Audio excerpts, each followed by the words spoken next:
Venus, the brightest object in our skies besides the Sun and the Moon. Our celestial neighbour can be a mere 24 million miles away at its closest, but many people will, without fail, mistake Venus for a UFO or an intruder into our solar system. As you can see from the videos I've done already, imagery from stereo is often used as evidence of the bizarre, but a few minutes of research will clear things right up, and that's a few minutes of research on the very same site that this imagery can be freely downloaded from too. That's how little research Nibiru believers do on their own claims. Here is some recent footage that has been floating around in a few videos.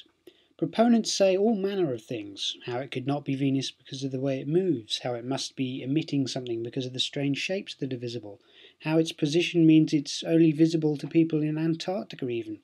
But what do we actually know of this footage? Firstly, importantly, we need to make sure of which data we're looking at. We're looking at the HI-1 instrument on the STEREO-B satellite for early July this year. We know this because the information is stamped into each and every image, and it helps us understand where we are in space and time and what we're looking at.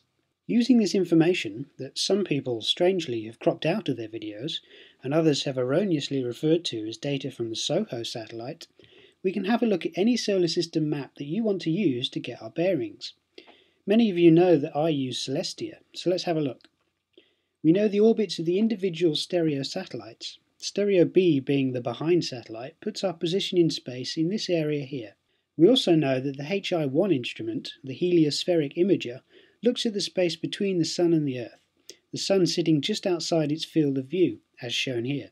We can already see in Celestia that Venus is in the right place to be in view for this time, and we can confirm this information using a number of resources on the Stereo website. With a program like Celestia, we can check the orbits of the planets at any speed we want. The object in the imagery moves from left to right, so for this to be Venus, Venus in Celestia must move from left to right relative to the view of Stereo-B. It does. Stereo, of course, consists of two satellites, and Stereo-A is also in a position where Venus is in view of its HI-1 instrument. And so for this to be Venus in the Stereo-A footage, where the object moves from right to left, Venus must move right to left in Celestia relative to Stereo-A, and again, it does. So we know we have Venus in our sights. It's where we expect it to be, it's moving how we expect it to move, there's nothing unusual here. So why the strange emissions, the circles of light?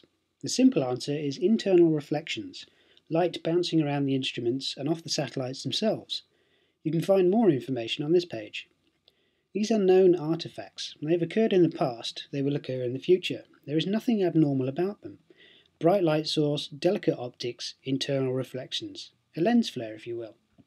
What saddens me is that this information is explained on the Stereo website itself, a few clicks away from the latest imagery. And there's more information over at the Sungrazer site. All the resources you need are on these sites, and there are people who can answer any questions you have about the imagery. And yet people post the imagery to YouTube and declare all this information to be wrong, and for their false information about it being Nibiru to be believed instead. Nibiru proponents may sound like they know what they're talking about, but in cases like these it only takes a few minutes to prove them wrong, using resources that anybody can have access to. Every link I can think of that will help you out is in the description here. If you see footage like this on YouTube, check out these sources before coming to a conclusion. If you're feeling nice, pass them on to whoever made the videos. Help them out. Explain why it isn't an unusual site.